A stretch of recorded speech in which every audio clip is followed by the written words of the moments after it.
Imagine your mind as a runaway train that completely refuses to pull into the station.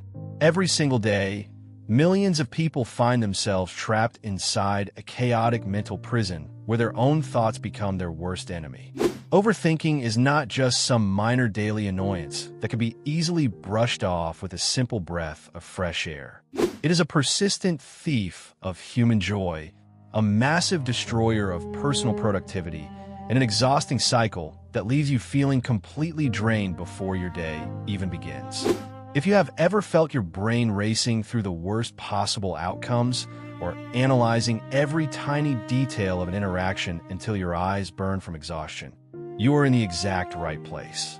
We're going to explore the complex psychological machinery that drives this overwhelming habit. Together, we will uncover the hidden patterns of an overactive mind and equip you with practical, real-world tools to finally reclaim your long-lost peace of mind. To understand how this operates in our fast-paced modern life, let's walk through a completely normal Tuesday morning. You are standing in your kitchen, quietly sipping your morning coffee, and mentally preparing to tackle the massive stack of tasks waiting at your desk. Suddenly, a sharp notification buzzes on your phone, displaying a brand new email from your corporate supervisor. The subject line is incredibly brief, stating only that you need to attend a mandatory meeting in exactly 48 hours. There are no additional details provided in the text, no helpful context, and absolutely no explanation for why this sudden meeting is being called. Instantly, a cold wave of intense anxiety washes over your entire body, making your chest feel incredibly tight. Your stomach ties itself into a painful knot. Your heart begins to pound against your ribs, and a quiet but terrifying voice starts echoing through your mind. You immediately convince yourself that your job is in serious jeopardy, wondering if you messed up the financial project last week or if you made a careless comment during the team huddle. The next 48 hours slowly transform into an absolute living nightmare of endless mental loops. You become completely obsessed with every single professional interaction you have experienced over the past month. You endlessly dig through your memory files, desperately searching for any hidden clue or subtle sign that your manager is unhappy with your overall performance. When night comes, you lie awake in bed for hours, staring blankly at the dark ceiling while your brain replays your perceived mistakes like a broken record that will not stop spinning. During the daytime, your ability to focus on your actual responsibilities completely evaporates into thin air. You struggle to complete even the most basic, routine tasks because your mind is constantly drifting back to that ominous boardroom appointment. You start subtly asking your coworkers for office gossip, trying to find any scrap of information that might soothe the intense fear eating away at your sanity. Your partner at home is getting noticeably tired of hearing your endless worries, and your entire world feels like it has shrunk down to that one terrifying conversation. Finally, the fateful moment arrives, and you step into your supervisor and Oppo's office with an incredibly heavy heart. Your boss looks a bit tired, wears a very serious expression, and calmly invites you to take a seat across from the desk. You brace your entire body for the absolute worst-case scenario, holding your breath as they prepare to deliver the bad news. Then, they look at you and explain that the senior director is leaving the company, and they want to know if you would be willing to step into that leadership role. It is a massive, instantaneous shift in your reality that leaves you feeling completely dizzy. They explain that the new position comes with a lot more responsibility, but it also includes a substantial increase in your annual salary. They tell you that upper management has noticed your incredible work ethic and believes you are the perfect fit for the future of the team. A profound sense of relief floods your entire body, and your muscles instantly unlock as you feel incredibly light. All the agonizing worry and suffocating fear from the last 2 days disappear like a popping soap bubble. You breathe a massive sigh of relief, realizing that all of that intense mental torture was for absolutely nothing. You smile warmly, express your deepest gratitude, and walk out of the corporate office feeling like you are finally on top of the world. But as soon as you step back in the quiet hallway, a brand new loop of intense overthinking immediately takes hold of your brain. You start beating yourself up emotionally, asking why you were foolish enough to waste 2 whole days worrying over a simple email. Then, your mind immediately pivots to the new leadership position, wondering if you are actually talented enough to handle the extra pressure. The endless cycle of overthinking starts all over again, spinning its wheels before you even manage to walk back to your desk. If you are a chronic overthinker, this exhausting psychological cycle is likely an incredibly familiar pattern in your daily life.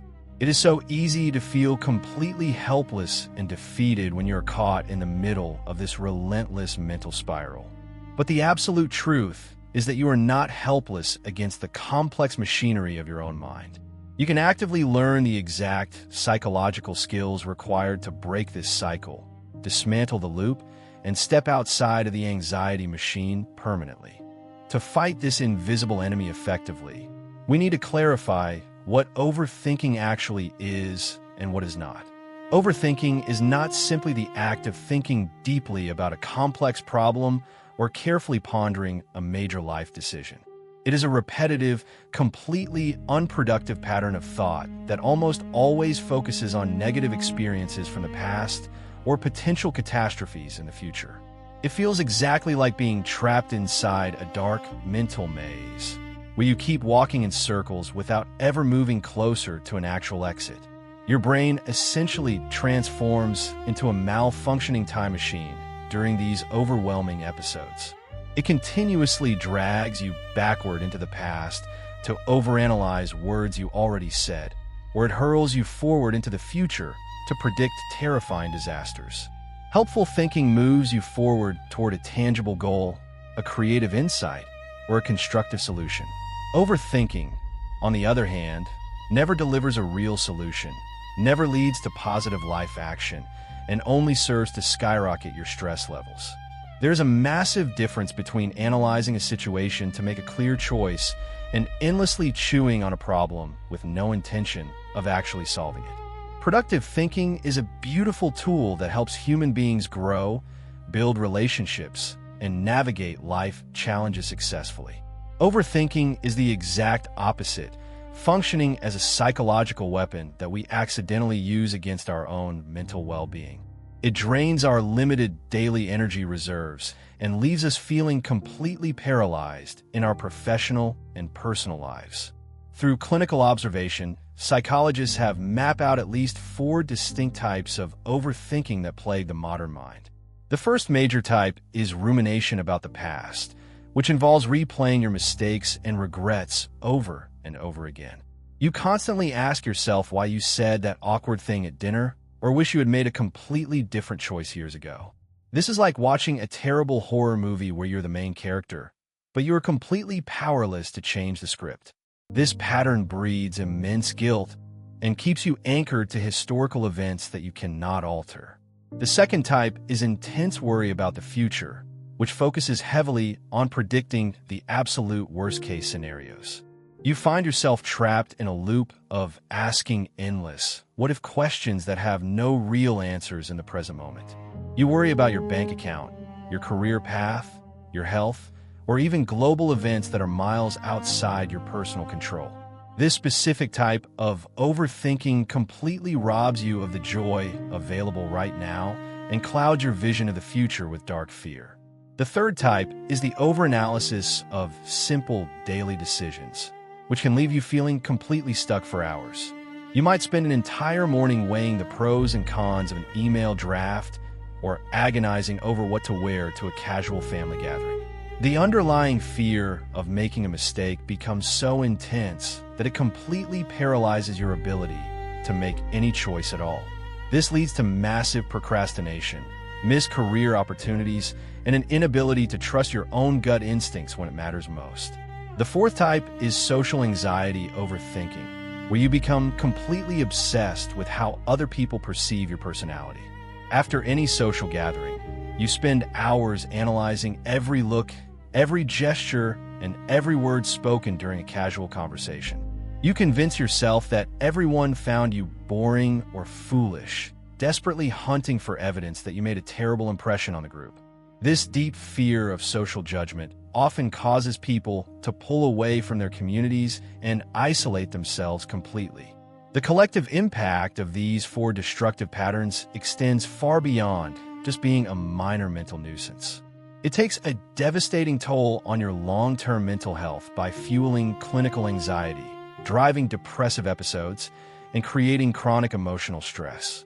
It ruins your sleep quality, destroys your ability to concentrate at work, and chips away at your self-confidence day by day.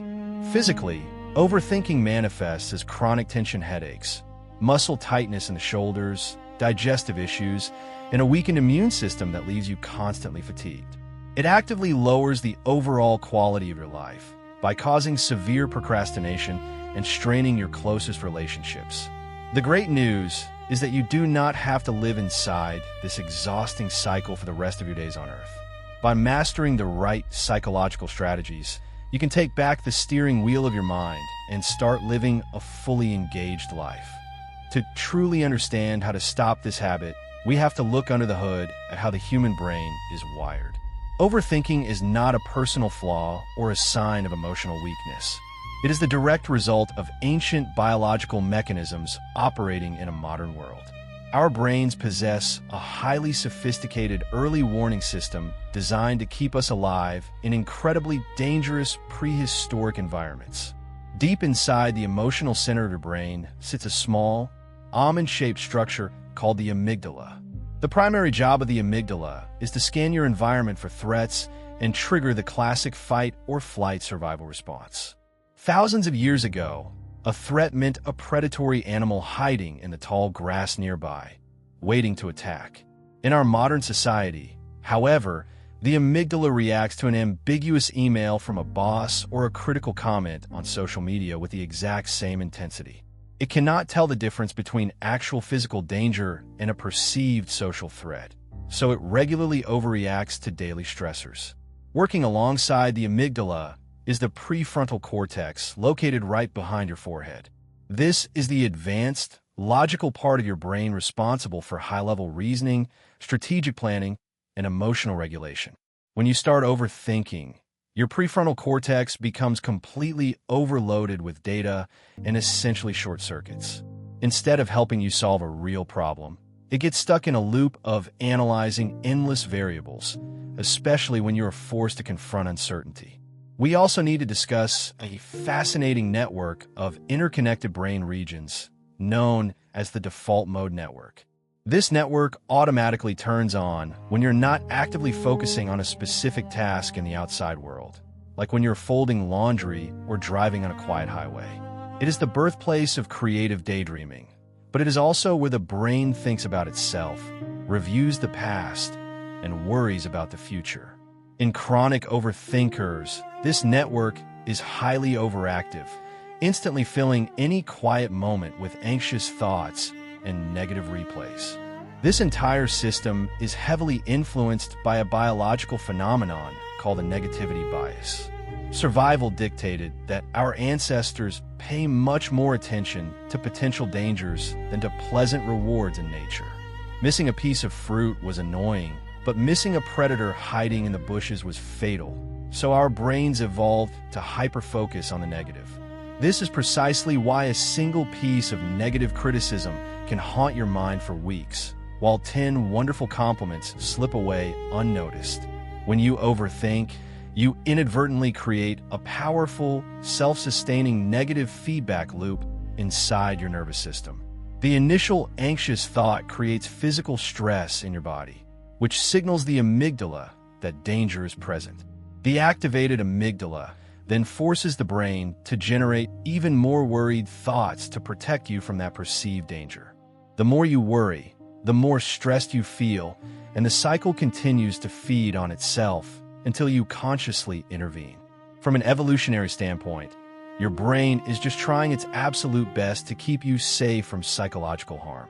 It assumes that if it can successfully anticipate every single bad thing that could happen, it can protect you from emotional pain. But because most modern challenges are psychological rather than physical, this survival mechanism completely backfires on us. It keeps our bodies trapped in a state of high alert, draining our energy when there is no real physical threat to fight off. Your brain is also a highly efficient problem-solving machine that absolutely detests leaving a question unanswered. When you hand it a vague, highly unpredictable situation, it refuses to stop working, spinning its wheels indefinitely. It functions like a computer program caught in an infinite loop, overheating the processor because the task cannot be completed. Recognizing these physical mechanisms allows us to approach our overthinking with a sense of understanding and deep self-compassion. Overthinking is rarely just a random, superficial habit that appears out of nowhere without context. It almost always grows from deep psychological roots and specific life experiences that shape how we view the world. Identifying these underlying roots is an essential step if we want to create lasting change in our thought patterns. An incredibly common root cause of chronic overthinking is the hidden trap of perfectionism. People who struggle with perfectionism tend to hold themselves to unrealistically high standards and view mistakes as absolute catastrophes. They believe that any flaw in their work or behavior is proof of personal failure, which makes them terrified of being judged. This fear drives them to spend hours reviewing every detail, checking their work repeatedly, and never feeling like it is truly good enough. Another major root is an intense, deeply ingrained need for absolute control over life outcomes. In a world that is inherently unpredictable and chaotic, overthinking becomes a desperate attempt to manufacture a sense of safety. You tell yourself that if you can just think through every single variable, you will never be caught off guard or hurt. This need for control often traces back to childhood environments where life felt unstable, chaotic, or emotionally unsafe. Past trauma and adverse life experiences also play a massive role in training the brain to overthink. If you have experienced sudden heartbreak, betrayal, or a chaotic upbringing, your brain learns to stay on high alert permanently. It constantly scans the horizon for any sign that history is about to repeat itself, analyzing every text message or look for hidden danger. This hypervigilance is an intelligent survival strategy from your past that is unfortunately ruining your present. We also must acknowledge that overthinking is a core symptom of underlying anxiety disorders and clinical depression. When you are struggling with anxiety, your mind is constantly projecting fear into the future. When you are dealing with depression, your mind wishes to anchor itself in the past, driving intense self-criticism and regret. These conditions create a painful cycle where the mental health struggle fuels the overthinking, and the overthinking makes the emotional pain much worse. Low self-esteem is another powerful engine that keeps the wheels of overthinking turning day and night. When you do not fundamentally trust your own worth, you constantly seek reassurance from the outside world.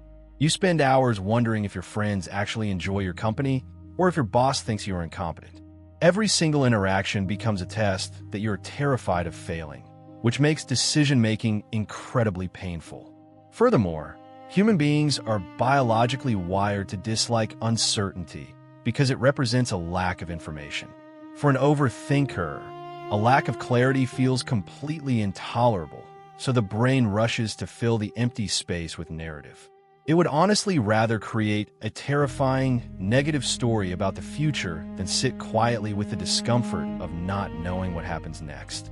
Finally, overthinking is often a learned behavior that we absorb from watching our parents or caregivers navigate stress. If you grew up around adults who constantly worried, overanalyzed small problems, or anticipated disasters, you likely adopted those exact same mental models. It became your default setting for processing the world around you. Understanding these deep roots is not about finding someone to blame, but rather about developing insight so we can heal with kindness. Before we begin practicing the tangible skills, we must fundamentally alter how we view our own thoughts. This mindset shift is the critical foundation that allows us to step out of the victim role and reclaim our internal power. The most liberating concept you will ever learn in psychology is that your thoughts are not absolute facts. Just because a thought pops into your head with immense emotional force does not mean it is true or accurate. Thoughts are simply temporary mental events, basic electrochemical signals firing across the neural pathways of your brain. They are often just random assumptions, distorted memories, or internal noise amplified by fatigue and stress. To change this, I want you to start viewing your thoughts as passing clouds floating across the wide, open sky of your mind. You can sit on the ground, look up, and observe the shape of a dark storm cloud without believing that you are the storm. Alternatively, you can view your thoughts as traffic driving down a busy street near your house. You can stand safely on the sidewalk and watch a red car drive past without jumping into the passenger seat and letting it kidnap you. It is equally vital to realize that you are not your thoughts. You are the conscious observer who witnesses them. When we are deep in a spiral, we tend to merge completely with our internal narrative, saying that we are just an anxious person. But you possess a much deeper, unshakable core self that remains completely separate from whatever transient thought is passing through. You are the referee standing on the field, not the chaotic play happening during the game. Once you realize you can choose which thoughts to invest in and which ones to ignore, you are truly free. We also need to clarify that our ultimate goal is not to completely stop our brains from thinking altogether. Trying to force your brain to stop producing thoughts is like trying to command a roaring river to stop flowing down a mountain. It is a completely impossible task that only creates immense frustration and heightens your internal tension. Your brain was built to produce thoughts, and it will continue to do so as long as you are alive. Our true objective is to learn how to effectively manage, structure, and redirect those thoughts when they become unproductive. We want to transition from being a passive, helpless passenger in the back seat to being the intentional driver of our own mind. This shift requires a tremendous amount of patience and consistent daily practice, but it is a skill that anyone can master over time. You must remind yourself regularly that overthinking is simply a deeply ingrained neural habit, not a permanent life sentence. Because of the wonderful concept of neuroplasticity, your brain is entirely capable of rewiring its pathways at any age. Every single time you choose to practice a new mental response, you are actively weakening the old, anxious habit and building a healthier path. This truth hands the power right back to you, offering immense hope for long-term mental freedom. Lastly, we must approach this journey with a profound sense of self-compassion. When we catch ourselves overthinking, our immediate reaction is often to get angry and criticize ourselves for worrying again. This internal criticism only stresses the brain further, which instantly triggers the amygdala and makes the overthinking worse. Instead of judging yourself, take a deep breath and kindly acknowledge that your brain is just feeling a little overwhelmed right now. Now that we have established the science and the mindset, let us dive directly into the practical skills you can use today. We are going to utilize a dual approach that focuses on setting firm boundaries for your anxiety while actively redirecting your mental energy toward constructive action. The very first skill is the practice of noticing and naming the overthinking loop the exact moment it begins. Overthinking operates best in the shadows of our minds, running like a quiet background app that drains our battery without us noticing. The moment you bring conscious awareness to it, it loses its automated power over your behavior. When you catch your mind replaying a past conversation or projecting a future disaster for the third time, stop and say it out loud. You can say to yourself, there it is, I am overthinking that situation again. This simple act of verbal naming creates an instant psychological distance between your core self and the anxious thought pattern. You are no longer trapped inside the storm. You are the meteorologist observing the weather pattern from safe distance. If you have a trusted friend, family member, or partner, you can also ask them to help you build this awareness. You can give them permission to gently point out when they notice you talking in circles or obsessing over an unanswerable problem. Having someone kindly say your name and remind you that you are overthinking can instantly break a hypnotic spiral of anxiety. It serves as an external reality check that wakes you up from your internal nightmare. You should also become an active detective, uncovering the specific triggers that tend to launch your mind into an overthinking spiral. Pay close attention to the time of day, your physical location, and the specific situations that leave you vulnerable. Many people find they ruminate most when they are driving alone, right after a social event, or when they try to fall asleep in a dark room. Once you chart these triggers, you can plan ahead and have a grounding activity ready before the spiral even attempts to start. The second skill is an incredibly powerful boundary-setting technique called postponing or scheduling your worry time. Instead of fighting an anxious thought and trying to banish it completely, you're going to grant it permission to exist, but only on your terms. You look at the worry and tell your brain that you will gladly think about this problem, but you will do it at 4 in the afternoon. Go ahead and pick a specific 15 to 30-minute window later in your day to serve as your official worry time. If an anxious thought pops up while you're working at 10 in the morning, acknowledge it, write it down on a notepad, and remind your brain it has a dedicated appointment later. This structured boundary satisfies the brain and oppos's need to address the issue, allowing it to relax and focus on the task at hand. Just make sure to schedule this block well before bedtime so it does not interfere with your ability to rest. When your scheduled worry time finally arrives, set a physical timer on your phone for 20 minutes and focus completely on your worries. Crucially, do not just sit there and worry inside your head. You must do it entirely on a physical piece of paper. Writing your fears down forces your thoughts to slow down to the speed of your hand, which naturally strips away their chaotic emotional intensity. It transforms a giant, abstract monster into a structured list of sentences that you can look at objectively. You can organize this paper by creating a simple locus of control chart with 2 distinct columns.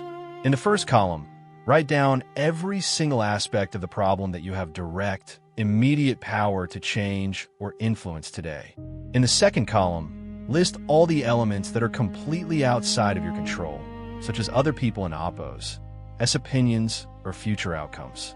Once you are done, make a conscious choice to pour your energy exclusively into the first column and let go of the second. The third skill focuses on the art of attention shifting, which teaches you how to actively navigate the channels of your mind. You need to remember that you are the ultimate referee of your attention, and you do not have to buy into every thought that passes through.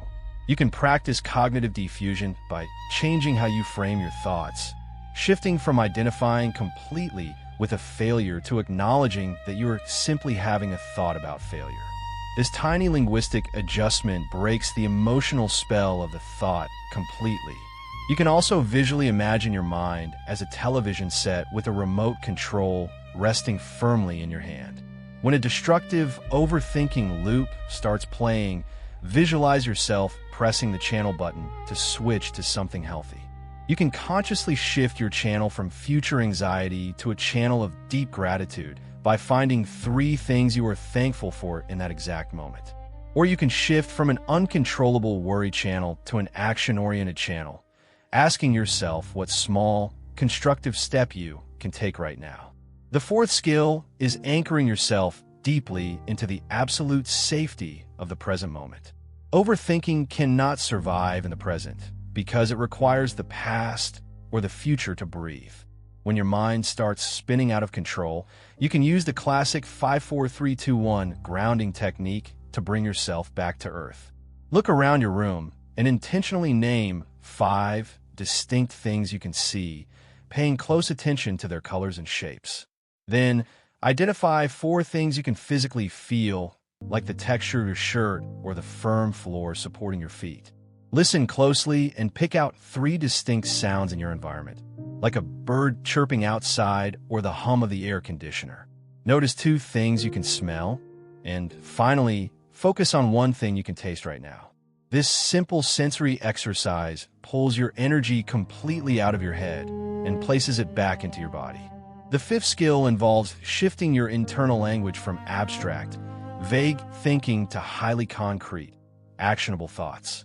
Overthinking loves to ask sweeping, abstract why questions that serve as an express highway to self-loathing and depression. Questions about why you're always so stressed or why you can never get things right do not have real answers and only make you feel helpless. I want you to completely eliminate the word why from your self-talk when you're stressed and replace it with what or how. If you feel overwhelmed by your career, stop asking why you're so unhappy and ask what is one specific task you can complete today to move forward. If you feel lonely, stop asking why nobody likes you and ask how you can reach out to a single friend this afternoon. This simple shift activates the problem-solving centers of your brain and rescues you from the swamp of self-pity. The sixth skill is aligning your immediate actions with your core personal values rather than your anxious thoughts. Overthinking naturally commands you to isolate yourself, pull away from life, and hide in a dark room until you feel better. You can break this command by identifying what truly matters to you, whether that is creativity, deep connection, or being a loving partner. When an overthinking spiral tells you to stay home and analyze your flaws, look at your inner compass and choose to act on your values instead. If you value community, go ahead and attend that local gathering even if your brain is screaming that it will be awkward. If you value health, put on your shoes and go for a walk outside despite the anxious thoughts spinning in your head. Acting on your values builds a rich, meaningful life and proves to your brain that anxiety does not get to dictate your choices. The seventh skill is the strategic use of distraction as a short-term mental circuit breaker.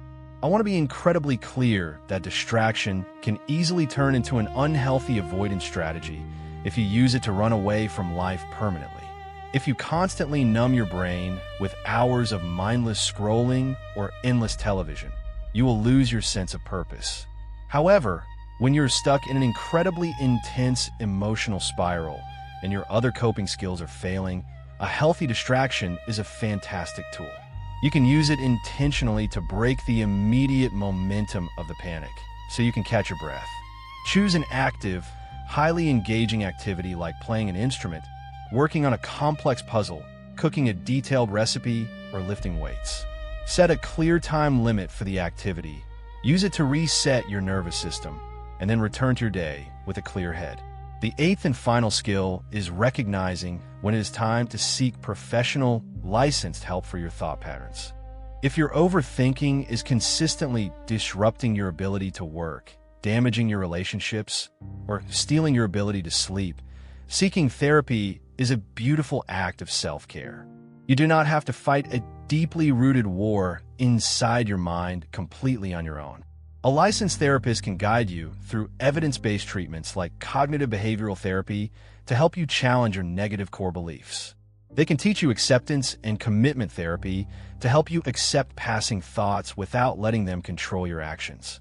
They can also introduce metacognitive therapy to completely transform how you interact with the concept of worry itself.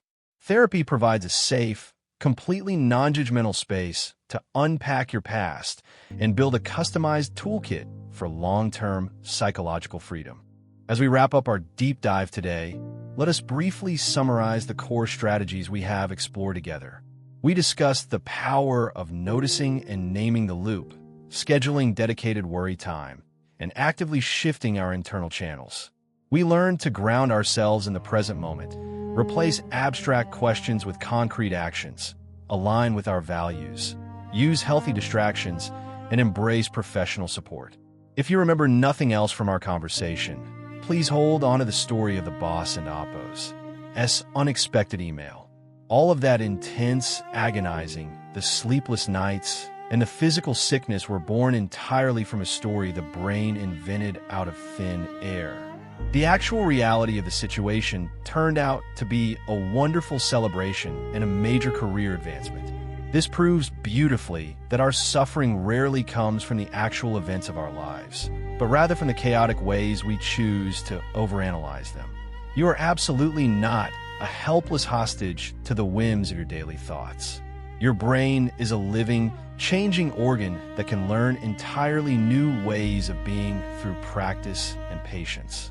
Every single time you choose to utilize one of these skills, you're carving a path toward peace.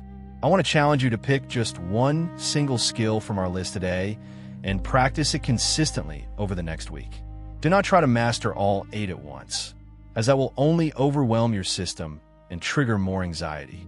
Be incredibly gentle with yourself on this journey, because breaking a lifelong habit takes a significant amount of time. There will be days where you slip back into old patterns, and that is a completely normal part of the human experience. Treat yourself with the exact same kindness, warmth, and grace you would readily offer to a dear friend who is struggling. Remember that your overthinking brain is not your enemy. It is just a slightly misguided protector trying its best to keep you safe from harm. In our upcoming videos, we're going to dive even deeper into specific techniques for managing depressive rumination and overcoming social anxiety. We will explore how to stop obsessing over past conversations and build unshakable confidence in social settings. Thank you so much for taking the time to sit with me today. Please take good care of your health and start living your life one single thought at a time.